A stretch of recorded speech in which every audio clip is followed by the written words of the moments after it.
ማርያም ባይዘዌ ንግስት አይደለች። ቆይ የንጉስ እናት ምን ነው የምትባለው? እቴጌ አይደል? ያው በእኛ ሀገር እንጂ ንግስት የምትሆነው የንጉስ ሚስት ናት። አንተ እኮ ንጉሴ ኢየሱስ ነው እያልክ እኮ ግን ያንተ ንጉስ ዲያብሎስ እንደሆነ እኮ እያሳየህን ነው። አንተ አሜሪካ ቁጭ ብለህ ሌላ ሀገር ቁጭ ብለህ ነው የምትጮኸው፣ ምክንያቱም የምትከተለው ኢሉሚናቲ ስለሆነ። እኔ በደንብ ነው የምነግራችሁ። እዚህ ኖርዝ አሜሪካ ላይ እንደነዚህ አይነት ሰዎች ኢየሱስ የሚለው ስም ሽፋን ነው እንጂ የሚከተሉት የሚያመልኩት ሴጣኒዝምን ነው የሚከተሉትና ማሞቂሎ አስረግጬ ነግራለሁ። ማርያም ከሁሉም ትበልጣለች። የተማመናችሁት የተደገፋችሁት ኢየሱስን ሳይሆን መንግስትን ስለሆነ ነው። እኔ አስረግጬ ነው የምነግርህ። ይሄን የተከበረ ህዝብ ይቅርታ ለመጠየቅ ወስኛለሁ እና የኢትዮጵያ ህዝብ በእውነት ይቅርታ ጠይቃለሁ እስካሁን ስለዘገየው። በእውነቱ ድሮ ነበር እኮ እንዲህ አይነት ፕሮግራም መጀመር የነበረብኝ ወገን። ስንት ጉድ እኮ አለፈ። ስንት ኖርማል ያልሆነ ነገር ኖርማል እንዲመስላቸው ተደረገ። ኃጢአት የክብር ልብስ ሆኖ ቤታችን በር ዘግተን የምንሰራው ኃጢአት ሳያንስ አደባባይ እየወጣ ኃጢአትን ጌጥ አደረገ።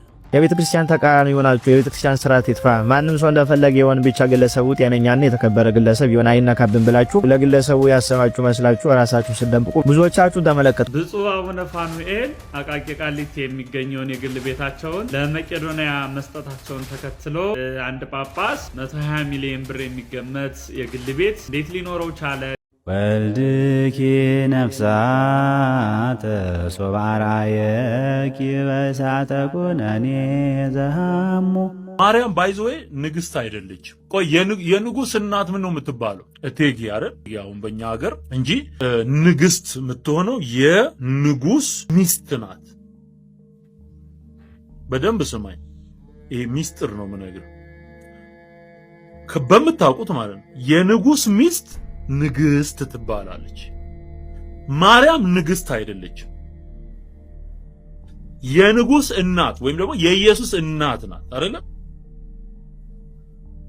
የንጉስ እናት ደግሞ እቴጌ ነው የሚባለው በእኛ አገር። በውጭውም ዓለም የንጉስ እናት ተብላ በየቋንቋቸው ትጠራለች እንጂ ንግስት አይደለች። ንግስት ማናት? በመንፈሳዊ ትርጉም ንግስት የምትባለው ማናት ካልከኝ ቤተ ክርስቲያን ናት።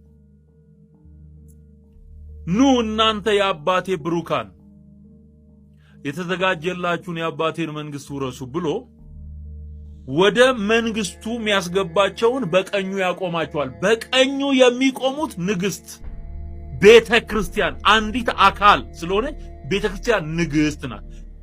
ማርያም በቤተ ክርስቲያን ባመኑት ክርስቲያኖች ውስጥ ነው የምትጠቀለለው። ኦኬ።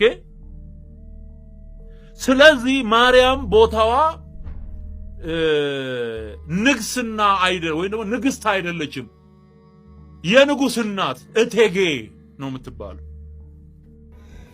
ጅል አይሙት እንዲያጫውት ይባላል። እሺ ማሞቂሎ ሰውዬ እኮ ማርያም አይደለም ንግስት የሚለው ስም ይሄ ተራ በምድር ላይ ያለ የሹማምንት ንግስት ንጉስ ምናምን የሚባለው ይሄ አንተ እንዳልከው ቴጌ ምናምን። እኔ ግን እንዳንተ በእውነት ጅል ብሆን የት ደርስ ነበር? ከምሬ ነው። ስንቱን ይሸጠው ነበር። ያንተ ግን ጅልነት ከፈጣሪ ጋርና ከፈጣሪ እናት ጋር ነው ሙግት። ጅሎ ማሞቂሎ አስረግጬ ነግራለሁ። ማርያም ከሁሉም ትበልጣለች። ኦኬ፣ ከሁሉም ማርያም ተአብይ እምኩሉ ፍጥረት ይላል ቅዱስ ያሬድ በድርሰቱ ላይ ማለት ነው። እና ማርያም ከፍጥረት ሁሉ የምትበልጠው እውነቴን ነው። ፍጥረት የተባሉትን እንደው መላእክትን ብትል ፍጥረት ሰብ ወይንም ደግሞ የሰው ፍጥረትን የተባለ ሁሉ ማርያምን የሚያክል የለም። ከፈጣሪ በታች ከፍጡራን በላይ ተደርጋ እሷ ብቻ ናት በዚህ ምድር ላይ ከዓለም ላይ ከተፈጠሩ ሴት ያው ሁሉም ጋር አለ፣ እሷ ብቻ ናት። እውነቴን ነው። ማንም እንደ የቅድስት ማርያምን ያህል ክብር በምድር ላይ ያገኘ የለም። ኦኬ፣ የምትበልጠውም እንደርሷ የከበረ በምድር ላይ የለም እንደ ቅድስት ድንግል ማርያም። ከምሬ ነው። አንዳንድ ሰዎች እንደዚህ አይነት ጅል ሰዎች ማርያም ፍጥረት ናት ይላሉ። እኔ እኮ በጣም የሚገርመኝ ፍጥረት መሆኗን እኮ ሁላችንም እናውቃለን። ከፍጥረት ወገን መሆኗን ሁላችንም የሰው ልጅ የተባል ሁሉ በተለይ በክርስትና ስም የምንጠራ ሁሉ ሁላችንም እናውቃለን። የሐናና የኢያቄም ልጅ ናት ቅድስት ድንግል ማርያም። ከምሬ ነው። ነገር ግን ከሰው ወገን ተፈጥሮ ከሰው ወገን ተፈጥራ ከሰው መብለጥ በጣም የሚገርም የሚያስደንቅ ነገር ነው። እውነቴን ነው። የቅድስት ድንግል ማርያም ነገር ማለት ማርያም እንደ መላእክት ተፈጥራ ቢሆን ኖሮ ከምሬ ነው አይገርምም ነበር። ግን እንደ ሰው ተፈጥራ ከሰው ሁሉ የበለጠች ስለሆነ ቅድስት ድንግል ማርያም በጣም እኔ ሁሉ ጊዜ የማርያምን ክብር እንደነዚህ አይነት ሰዎች ለማቃለል ሲሞክሩ አንድ በጣም እንደው መርሳት የሌለባቸው ነገር ማንም እኮ ፈጣሪን የሚያክል እሳተ መለኮትን የሚያክል ያው በምድር ላይ አምላክን መፍጠር ማለት በጣም ረቂቅ ከመመረጥም አልፎ መመረጥ እንዴ ማሴቶች እኮ አሉ። ለምን በእነሱ አልተፈጠረም? እሷ ግን ንጹህ ሆና ስለተገኘች ምድር ላይ ካሉ ሴቶች ሁሉ እሷ ብቻ ንጹህ ሆና ስለተገኘች ኦኬ ማይ ብሮ እና እዚህ የመጣ አታቀርሽ አባት አንተ አይደለም አንተ እኮ ንጉሴ ኢየሱስ ነው እያልክ እኮ ግን ያንተ ንጉስ ዲያብሎስ እንደሆነ እኮ እያሳየህን ነው። ምክንያቱም አምላክን የሚያክል የወለደች ቅድስት ድንግል ማርያምን አንተ እንደዚህ በዚህ በከረፋ በሸተተ በጠነባ አፍህ እየተናገር ኢየሱስን ግን አውቀዋለሁ ብትል ይሄ this is ፌዝ ነው። አያችሁ እኛ ለዚህ ነው ፕሮቴስታንት ወይንም ጴንጤ ማርያም ጠል ነው።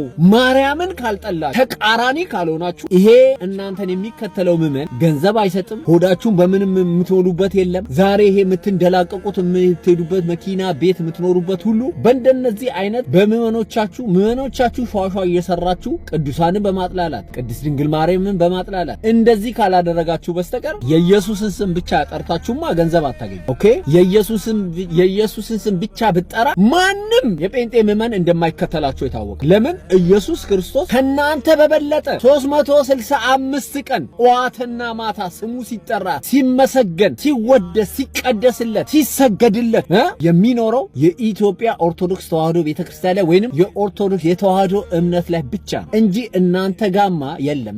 በኢየሱስም የምትነግድ ምድረ ሌባ የዱርዬ ጥርቅም በደንብ ነው የምናቀህ። ልክ ድረስ ይነገራል። ኦኬ ስለዚህ እኔ ይሄን ሰውዬ ወደ ጴንጤ ሃይማኖት አስገብቶ የፕሮቴስታንት አምጥታችሁ የፕሮቴስታንት ሃይማኖትን ያስከብርልኛል ወይ ደግሞ ኦርቶዶክስን በማዋረድ በመናገር የኛ ሃይማኖት ፕሮቴስታንት ወደ ላይ ከፍ ይላል ብለ ያመጣችሁት አመራሮች ከምሬ ነው በጣም እኔ በእናንተ ነው እናንተ እንደ ሕፃን ነው ማያችሁ። ለምን ማንም ሰው ነገሩ ጊዜ ነው የሰጠህ እንጂ ወደፊት ይሄ አሁን የምትናገራትን ቃል አደግማትም። ከምሬ ነው። ምክንያቱም አሁን ያለው ነገር ኢትዮጵያ ውስጥ ያለው ነገር በደንብ ስለሚታወቅ ነው።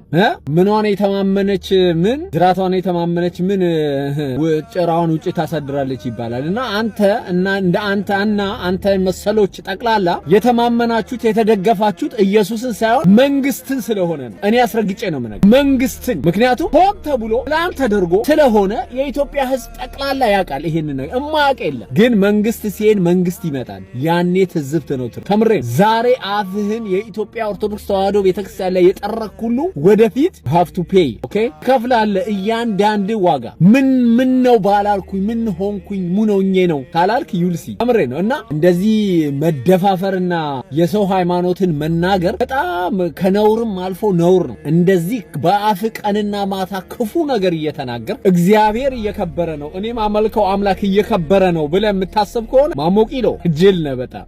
ስለዚህ ብንከባበር ይሻላል። አንተ አሜሪካ ቁጭ ብለህ ሌላ ሀገር ቁጭ ብለህ ነው የምትጮኸው። ምክንያቱም የምትከተለው ኢሉሚናቲ ስለሆነ እኔ በደንብ ነው የምነግራችሁ። እዚህ ኖርዝ አሜሪካ ላይ እንደነዚህ አይነት ሰዎች ኢየሱስ የሚለው ስም ሽፋን ነው እንጂ የሚከተሉት የሚያመልኩት ሴጣኒዝምን ነው የሚከተሉትና ሰው ከሆነ አይምሮ ያለ ሰው እንደዚህ አይነት ንግግር አይናገር። ስለዚህ ቅድስት ድንግል ማርያም እነግራለሁ አስረግጬ ከማንም በተለይ ከእንደ አንተንማ እንደ አንተ አይነት ሊስትሮንማ ዞሮ ብላ እና እዛው ንጉሴ ለምትለው አፈነድድለታለሁ ለምትለው አሁን ላለው ኢትዮጵያ ውስጥ ላለ መንግስት ሄደ ስገድለት አፈንድድል። ለኛ ቅድስት ድንግል ማርያም ግን ንግስታችን ናት። አስረግጬ እነግርሃለሁ አንተ አገጭ ኃጢአትን መስራትና ኃጢአትን መስበክ ይለያያልኝ። እሸቱ እንደዚህ ልኩ ነው የማያውቅም። ነገር ግን በመንፈሳዊ ኮንቴንት ላይ የምትቀሳቀሱ ብዙዎቻችሁ የቤተ ክርስቲያን ተቃራኒ ሆናችሁ የቤተ ክርስቲያን ስርዓት ይጥፋ፣ ማንም ሰው እንደፈለገ ይሆን፣ ብቻ ግለሰቡ ጤነኛና የተከበረ ግለሰብ ይሆን አይነካብን ብላችሁ ለግለሰቡ ያሰባችሁ መስላችሁ ራሳችሁን ስትደብቁ ብዙዎቻችሁ ተመለከትኩ። እናንተንም ስመለከት አንድ ነገር ትዝ አለኝ። አንድ ሰባኪ ነበረና አውደ ምሕረት ላይ ቆሞ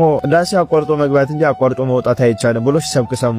ነገር ግን ቅዳሴ ላይ አንድ ሰው ቅዳሴ ከገባ በኋላ ካመመው ደም ከደመው ነስር ከመጣው ቅዳሴ አቋርጦ እንዲወጣ ይፈቀድለታል። ነገር ግን ማንም ሰው ቅዳሴ ከተጀመረ ጀምሮ ቅዳሴ አቋርጦ እንዲገባ አይፈቀድለትም። ይሄ ሰባኪ ግን በተቃራኒ ነበር ሲሰብክ የነበረና ሰዎች ይሄ ሰባኪ ምን ሆኖ ነው በተቃራኒ የሚሰብከው? ቅዳሴ አቋርጦ መውጣት እንጂ መቼ አቋርጦ መግባት ይቻላል ብለው ሲጠይቁ እዚያ የነበሩ አባቶች ምን ብለው መለሱ? ይሄ ሰውዬ ይሄ ሰባኪ እንቅልፋም ነው፣ ጧት አርፍዶ መጥቶ ቅዳሴ አቋርጦ ስለሚገባ ነው እንዲህ ብሎ የሚሰብከው። ቅዳሴ አቋርጦ መግባት አይቻልም ብሎ ከሰበከ ነገ እሱ አቋርጦ ሲገባ ምዕመናን ይዘው እንዳይጠይቁት ይሄንን ስብከት የሚሰብከው ራሱ እንዳይወቀስበት ነው። ለምን አርፍዶ ነው የሚነሳው? ቅዳሴ አቋርጦ ነው የሚገባው። ለዚህ ነው እንዲህ ብሎ የሚሰብከው ይባላል። እና ብዙዎቻችሁ ነገ እቺ ወቀሳኔ ላይ ትደርሳለች ብላችሁ ስላሰባችሁ እሸቱ ከተናገረው ነገሮች መካከል አንድ ነገር ነጥላችሁ ወጣችሁ። ያንን ነገር ደግሞ እንደተናገረው ሲሆን እንደፈለጋችሁ ተረጎማችሁና ህዝቡን በዚህ መንገድ መራችሁት። ማንም ሰው አይወቀስ፣ ማንም ሰው አይከሰስ፣ ሁላችን ኃጢአተኛ ነን ወደ ማለት ይላችሁ። ሁሉ ሰው ኃጢአትን ሰርቷል፣ ማንም ያልበደለ የለም። ኃጢአተኛ ነኝ ማለት ራሱ አያጸድቅም። ኃጢአተኛ ነኝ ካላችሁ ሄዳችሁ ንስሐ ግቡ። እንዲህ ብሎ መናገርም አይጠቅምም። ነገር ግን ሁላችን በድለናል፣ ግን ኃጢአትን ሰርተናል እንጂ ኃጢአትን እንሰብካለን ማለት አይደለም። በአደባባይ እየወጡ ራቁት እየሄዱ ጸያፍ ቃላትን እየተናገሩ ትውልድ ወደ እኔ ለማንም አልጠየቀኝም እናንተ ነገ ተነስታችሁ እንዲራቁታችሁን ብትሄዱ የፈለጋችሁትን ብትናገሩ ማንም ሳይጠይቃችሁም ብሎ በአደባባይ ኃጢአትን እየሰበኩ ሳሉ እረፉ፣ በአደባባይ ኃጢአትን አትስበኩ ተብሎ ሲናገሩ ሁሉ ሰው የዚህ ዕጣ ተከፋይ ስለሆነ ሁሉም በዚህ ወጥ ስለሚኖር ለብ ያለም መን ስለበዛ ይሄ ነገር ነገ በሱ እንዳይደርስበት አሁን ይቺን ልጅ አስታካችሁ ብዙዎቻችሁ ራሳችሁን ስትከላከሉን የነበረ እንጂ አብዛኞቻችሁ ለልጅቱ አስባችሁ አይደለም። ነገ በኔ ብላችሁ ነገ እኔ እንደዚህ ብዬ ወጣኮ እንዲህ ነው የሚባለው፣ ስለዚህ ይቺ ልጅ አስታክኬ ራሴን ልከላከል የሚለው ነው የበዛ እዚህ ቲክቶክ ላይ። ስለዚህ በዓለማዊ ላይ እንደዛው ላይ ሲናገሩ የነበሩት አልገረሙኝም፣ ቢናገሩም አይደንቅም። ነገር ግን እዚህ መንፈሳዊ ኮንቴንት ላይ ሆናችሁ መንፈሳዊያንን የምትሉ ሰዎች አንዲት ግለሰብ ተነካች፣ ያው ስሟ ባልተጠራበት ግብሯ ተነሳ ብላችሁ ከቤተክርስቲያን አንጻር ሆናችሁ ስርዓተ ቤተክርስቲያንን ስትዋጉን ያሳያችሁን። ይሄንን ነገራችሁን ደግሞ ታሪክን ቤተክርስቲያንም አትረሳውም። ከቤተክርስቲያን ስርዓት ይልቅ ለግለሰብ ተጨንቃችሁ ቤተክርስቲያን ስርዓቷ እንደፈለገ ይሁን ነገር ግን ግለሰብ አይነካብን ስትሉ የከረማችሁ አላችሁ። ራሳችሁን ታዘቡ። ቅዱስ ጴጥሮስ በሐዋርያት ሥራ ላይ ሐናንያና ሲጳር የሚባሉ ሁለቱን ሰዎች እንደቀጸፋቸው ተጽፎ ይገኛል።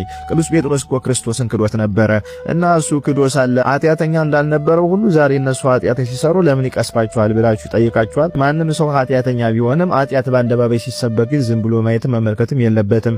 ጌታችን መድኃኒታችን ኢየሱስ ክርስቶስ ከነዚህ ከሚያምኑት መካከል አንዱን ከሚያሰናክል የወፍጮ ድንጋይ በአንገቱ ተንጠልጥሎ ወደ ጥልቁ ይወርድ ይሻላል ብሎ የተናገረውም ለዚህ ነው። ቅዱስ ጳውሎስን ደግሞ ክፋትን የሚሰሩትን በአደባባይ ገስጿቸው ብሎ እየተናገረ እናንተ ግን አራራራ ቅዱስ ጳውሎስም ይናገር ጌታችንም ይናገር ብቻ እኛ ከመጽሐፍ ቅዱስ ራሳችን የምንከላከልበት ብቻ ልክ አይደለም ብላችሁ ስትከራከሩ ወይ ከረማችሁ መንፈሳዊ ኮንቴንት ላይ የምትሰሩ ብዙ ነበራችሁ፣ ታሳፍራላችሁ። ከናንተ መካከል ከምንፍቅና ተመልሶ 6 ወር 1 ዓመት እንኳን ሳይሞላው መናፍቃንን አብራችሁ ሲከራከር የነበረ አንድ ወንድም አላችሁና እሱ እንደው እንደ ሥርዓተ ቤተክርስቲያን መቼ ተምሮ መቼ አውቆ ነው መጥቶ መናፍቃንን ሊከራከር የደፈረው? ያንን ሲያደርግ እንኳን ከናንተ መካከል አንድ ሥርዓት የሚያውቅ እንኳን የለም። ብድግ ብላችሁ እናንተን ደግፈው እሱ መናፍቃንን ስለተከራከረ ብቻ ልክ ነው ብላችሁ ልክ እንደሆነ አድርጋችሁ አስቀጠላችሁት። ከናንተ መካከል አሁን ሥርዓትን ቢጥስ አንድ ሰው ጓደኛችሁ ስለሆነ ልትናገሩት ትደፍራላችሁ? አታደርጉትም። ከሥርዓተ ቤተክርስቲያን ጓደኛችሁ ስለሚበልጥባችሁ ስለ ጓደኛችሁ ነው ሽንጣችሁን ገተራችሁ መታችሁ የምትከራከሩት። ስለዚህ ከጓደኛ ከቤተሰብም ከምንም ቤተክርስቲያን ትቀድማለች። ከሁሉ የእግዚአብሔር ፍቅር ይበልጣል። ይሄንን እወቁ። ከቤተክርስቲያን ጎን እንጂ ከግለሰብ ጎን ሆናችሁ ቤተክርስቲያንን ነቅፋችሁ ግለሰብን አትደግፉ። ለራሳችሁ የሚመቻችሁን የመጽሐፍ ቅዱስ ቃል አውጥታችሁ ሥርዓተ ቤተክርስቲያንን እየጣሳችሁ አትናገሩ። በዚህች ልጅ ሽፋን አድርጋችሁ እንደሷ አይነቷን ብዙ ነው ስትደግፉ የነበረ። ኃጢአት እንሰራለን፣ ኃጢአተኞች ነን፣ ግን በአደባባይ ኃጢአትን አንሰብክም። ይሄንን ያዙት። ኃጢአትን የሚሰብኩትን በግለሰብ ስም እየጠራን እንነቅፋለን፣ እንወቅሳለን። ኃጢአተኞች ነን፣ በግላችን ለማንም አርያ አንሆንም። በዛ ኃጢአታችን ከንስሐ አባታችን ጋር እንጨርሳለን። ክርስትና ማለት ይሄ ነው እንጂ ማንም ሰው ተነስቶ ገሌ እንዲያደረገ ብሎ ቤተክርስቲያንን ደግፎ ሲናገር አንተ ማን ስለሆንክ ነው? አትፍረድ፣ ይፈረድብሃል። ኃጢአት የሌለበት ቢኖር ይውገራት ብሏል ጌታችን እያላችሁ እውነትን የሚናገረውን ሰው ማሸማቀቅ ጀመራችሁ። ከዚህም በኋላ ማንም ሰው ወጥቶ ቢያጠፋው እኮ አፉ ሞልቶ ያንን ሰው የሚወቅስ ሰው እንዳይኖር እያደረጋችሁ እኮ ነው። ማንም ሰው ያጥፋ ማንም ሰው ይበድል፣ ማንም ሰው ግን እንዳይናገረው እያደረጋችሁ ነው። አስተውሉ። ሥርዓተ ቤተክርስቲያንን ተማሩ። መጽሐፍ ቅዱስን ብቻ አንብቦ ከመናፍቃን ጋር መከራከር አያጸድቅም። ይልቅስ እግዚአብሔር የሥርዓት አምላክ ነው። ሥርዓቱን ጠብቁለት፣ አስጠብቁለት። ከሁሉ የእግዚአብሔር ፍቅር ይበልጣል። መጀመሪያ ፍቅረ ቢጽ ሳይሆን ፍቅረ እግዚአብሔር ነው የሚበልጠው። ከባልንጀራ ፍቅር የእግዚአብሔር ፍቅር ይበልጣል። ይሄንን አስተካክላችሁ ለመረዳት ሞክሩ። እግዚአብሔርን ደግፋችሁ ነው ባልንጀራችሁ የምትደግፉት እንጂ የእግዚአብሔርን ሕግ እየነቀፋችሁ ባልንጀራችሁን መደገፍ አይጠበቅባችሁም። አንዳንዶቻችሁ ደግሞ የሚገርመው ነገር ምንም ስለ ቪዲዮ ምንም አይነት እውቅና ሳይኖራችሁ ሙሉን ነገር ሳትመለከቱት ቲክቶክ ላይ የተቀነጨበ ነገር ወስዳችሁ ቪዲዮ ቀድማችሁ ሰራችሁና ኋላ ግን አንድ ሐሳቤን ተናግሬያለሁ ከምቀይር ብላችሁ ዝም ብላችሁ ስዘላብዱ የከረማችሁ ሰዎች አላችሁ። ቪዲዮ ሰርታችሁ ስተት ከሆነ ወጣችሁ ይቅርታ ጠይቃችሁ ትክክለኛውን ነገር ለመናገር ሞክሩ እንጂ ካፈርኩ አይመልሰኝ ብላችሁ ልባችሁን አደንድናችሁ ሥርዓተ ቤተክርስቲያን ይጣስ ብላችሁ አፋችሁ ሞልታችሁ እያወራችሁ አትቀጥሉ። ይሄ አያዋጣችሁምና ኮፒ ሊንክ ሼር ሪፖስት ያደረጋችሁ ለሚዳረሰው አካል አዳርሱልኝ። ኢንሲራል ቲዩብን ገብታችሁ ሰብስክራይብ አድርጉ። ይቆያል። አሁንም እልሃለሁ የመጣኸው በቤተሰቤ ነው። እኔም ቤተሰቦቼ ያለ ልጅ ይቀራሉ፣ አንተም ልጅህ ያለ አባት ይቀራታል። አለበለዚያ ይቅርታ ወጥተህ ትጠይቃታለህ፣ ቪዲዮህንም ታጠፋታለህ ወይ ደግሞ እስኬት ድረስ መሄድ እንደሚችል ዱርዬ ብለኸኝ የለ ዱርዬ ምንም የሚያስጨንቀው ነገር እንደሌለው አሳይሃል። እንደሰማችሁ ባምቢ እሸቱ መለሰ ይቅርታ እንጠይቃት ፈልጋ ነበር ወይም ደግሞ ጠይቀዋለች።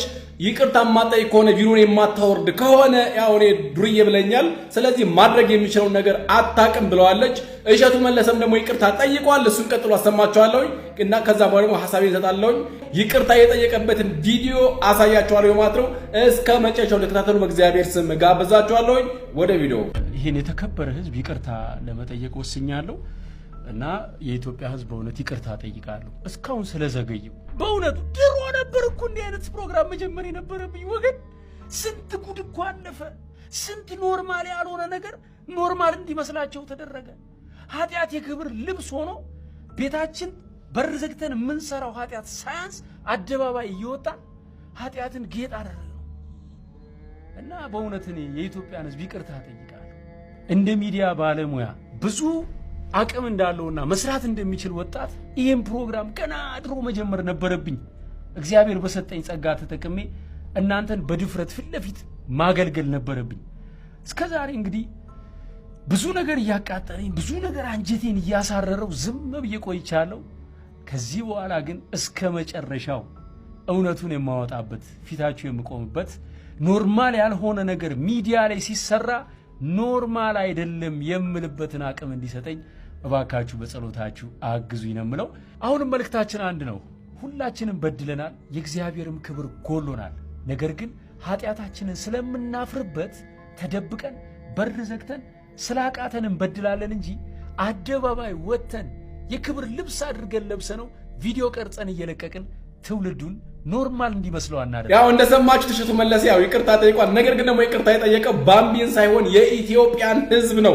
ይልቁንም ደግሞ እስከዛሬ ዝም ስላልኩኝ ወይም ደግሞ ብዙ ነገሮች ሲደረጉ ያየው እንዳልተደረጉ አድርጌ በማለፌ ይቅርታ እጠይቃለሁ። ነገር ግን ልጅቷ ይቅርታ የጠየቀኝ ባለችው ጉዳይ ደግሞ እሄድበታለሁ ነው ያለው። ስለዚህ ምንም ይቅርታ የሚያስጠይቀኝ ነገር የለም፣ ይልቁም ደግሞ እሄድበታለሁኝ ብሏል። ባይዘው የኢትዮጵያ ህገ መንግስት ማይቲንክ ይሄ ነገር የሚደግፈው ይመስለኛል። ምክንያቱም ለስነ ምግባር እንዲሁም ደግሞ ለባህልና ለሃይማኖት ተጻራሪ የሆኑ ነገሮችን ህገ መንግስቱን ስለሚደግፈው በዛ መንገድ ላይ ምንም የሚመጣበት ነገር አለ ብዬ አላምንም። ነገር ግን ባምቢ በጣም ብልጥ ሰዎች ብዬ አስባለሁኝ። ብልጥ ከሆንሽ ደግሞ አጋጣሚ ወደ ቢዝነስ መቀየር ትችያለሽ። ምክንያቱም ሰሞኑን ትሬንድ የሆንሽ አንቺ ነሽ። ስለዚህ በዚህ መንገድ ደግሞ ያው ራስሽን አስተካክለሽ የተወቀስሽበት ነገር ደግሞ ካለ እውነትም ከሆነ ደግሞ እሱ ነገር አስተካክለሽ መጥተሽ ወደ ትልቅ ቢዝነስ መቀየር የምትችይበት እድል አለ ብዬ አምናለሁኝ። ከዛ ውጭ ግን እንደው ይሄ ወደ ግላዊ ጸብ አምጥቶ መነታረክ ወይም ደግሞ ይሄ ሌላ ነገር ውስጥ ላፊ ነገር ውስጥ መግባት ለማንም የሚጠቅም ነገር የለም። ይሄ ነገር ለማንም ስለማይጠቅም ራስን አረጋግቶ ወደ ራስ ተመልሶ ወደ ህሊናን አዳምጦ ወደ ትክክለኛው መንገድ ሄዶ ከዚያም በኋላ ደግሞ ቤተሰብን መርዳት ራስን መንከባከብ ወይም ደግሞ ራስን ማቋቋም የሚቻልበት መንገድ ብዙ መንገዶች አሉ። ከዛ ውጭ የተጠቀስሽበት ነገር ወይም ደግሞ ሜንሽን ተደርጊያለሁ ያልሽበት መንገድ ደግሞ በማስተካከል ወደ ትክክለኛው መንገድ እንድትሄጂ ያው ምክሬን ወንድማዊ ምክሬን ለመለገስ እፈልጋለሁ። ከዛ ውጭ እሸቱ መለሰ የተናገረው ሁሉም ነገር ትክክል ነው፣ ምንም ጥያቄ የለበትም። በተቃራኒ ሳይድ የቆማችሁ ሰዎች አላችሁ። ነገር ግን ደግሞ ትክክል ነው ያልኩበት ምክንያት ነው የማየው ከቤተክርስቲያን አንፃር ብቻ ነው የማየው። እኔ ባምቢን አይደለም ሜንሽን አድርጌ የምናገረው፣ ነገር ግን ብዙ ሰዎች ቤተክርስቲያን እየበዘበሯት ነው ያለው፣ እየቦጠቦጧት ነው ያለው፣ በቤተክርስቲያን እየተጠቀሙባት ነው ያለው፣ ቤተክርስቲያን ደግሞ እየቆረቆዘች ነው ያለችው። ይሄ ደግሞ የሆነው በማን ችግር ነው ስንመለከት ቤተክርስቲያኗ መዋቅራዊ በሆነ መንገድ ማስተካከል ስላልቻለች ብቻና ብቻ ነው። ስለዚህ ከዚህ አንፃር እሸቱ የተናገረው እንደ ቤተክርስቲያን የተናገረበት ትክክል ነው። እኔ ላየው የምችለው ከቤተክርስቲያን አንፃር ብቻና ብቻ ነው። ነገር ግን ደግሞ ሌሎች ሰዎች ደግሞ መስራት ትችላላችሁ በዚህ ጉዳይ ላይ ብዙ አጀንዳ ስለሆነ ወይ ደግሞ ብዙ የሚያነጋግሩ ነገሮች ውስጥ ላይ ስላሉ ማለት ነው። ምክንያቱም አንዳንድ የምናያቸው ቪዲዮዎች ከባህል፣ ከሃይማኖት፣ ከስነ ምግባር ያፈነገጡ ብዙ ቪዲዮዎችን እናያለን። እነዚህ ደግሞ ህገ መንግስቱም የሚቃወማቸው ናቸው፣ በእስር የሚያስቀጡ ናቸው ጭፍን ማለት ነው። እነዚህ ነገሮችን እያመጡ ማጋለጥ ወይም ደግሞ እንዲቆሙ ማድረግ ይቻላል። ምክንያቱም ይሄ ነገር በጊዜ የማይገታ ከሆነ መቆሚያው በጣም ረጅም ስለሚሆንና ብዙ ትውልድ ስለሚያጠፋ ማለት ነው። ቲክቶክ ላይ ገብተው የሚሳደቡት ላይቭ ላይ የብልግና ነገር የሚናገሩት ላይቭ ላይ ቁጭ ብለው እህቶችን የሚያሸባቁ ሰዎች እነማን ናቸው? እነሱ ሁሉ ሊገቱ ይገባል። ከዚህ አንፃር እሸቱ የጀመረው መንገድ በጣም ትክክል ነው ብዬ አስባለሁኝ። ነገር ግን ሰው ሜንሽን የሚደረገው ነገር አልደግፍም። እኔ አንድን ግለሰብ አታክ የሚደረገው ነገር ደግሞ እኔ አልደግፍም። ነገር ግን ያ ሰው ደግሞ ጥፋት ካለበት አስተካክሎ ጥፋቱን ወደ ትክክለኛው መንገድ መምጣት ይችላል ብዬ አምናለሁኝ። በሐሳቤን በዚህ መንገድ አስቀምጫለሁኝ። እናንተኑ በጨዋ ደንብ ሐሳባችሁን ኮሜንት ላይ ማስቀመጥ ትችላላችሁ። ብፁዕ አቡነ ፋኑኤል አቃቂ ቃሊቲ የሚገኘውን የግል ቤታቸውን ለመቄዶንያ መስጠታቸውን ተከትሎ በጣም ብዙ ሰው ብዙ አይነት ሐሳብ እየሰጠ ይገኛል። ከዚህም ውስጥ አንደኛው አንድ ጳጳስ 120 ሚሊዮን ብር የሚገመት የግል ቤት እንዴት ሊኖረው ቻለ የሚል ሐሳብ ይገኛል። ሁለተኛው መነኮሳትስ ጳጳሳት የግል ሀብት ሊኖራቸው ይገባሉ፣ ቤተክርስቲያኑ ይህን እንዴት ታስተምራለች የሚል ነው። እኔ እንዲያው ምን ትላለህ ካላችሁኝ ይህን ተግባር ለሁሉም ጳጳሳት እንዲያው ቢያደርጉት ያላቸውን ንብረቶች ለደሃ ቢሰጡ ወራሽ ስለሌላቸው የሚወርሱት የሚያወርሱት ስለሌላቸው ለደሃ ለቤተ ክርስቲያን አስረክበውት ቢሄዱ ላለው ጳጳሳቱ ሀብቱን እንዴት ሊያመጡት ቻሉ ከሆነ እሱ ብዙ ጥያቄ የሚሆን አይመስለኝም። ለምን ብዙዎቻችን አሁን ላይ ያለውን ነገር ስለምናውቀው ብዬ ስለማስብ ማለቴ ነው። ደሞዛቸውን ሌሎችም ነገሮች ቢነሱ ይህንን መስራት ያቀታቸዋል ብዬ አላስብም። ዝሮ ግን ብናበረታታ እንደዚህ አይነትን ጉዳዮች ጳጳሳቱ ሌሎች ጳጳሳት ያላቸውን G+3 G+4 ቤቶች ለደሃ የሚበሉት ላጡት እናት አባት ለሌላቸው ለደሃ አደጎች ለነዛ ለአረጋውያኑ ቢሰጡ ምን ትላላችሁ?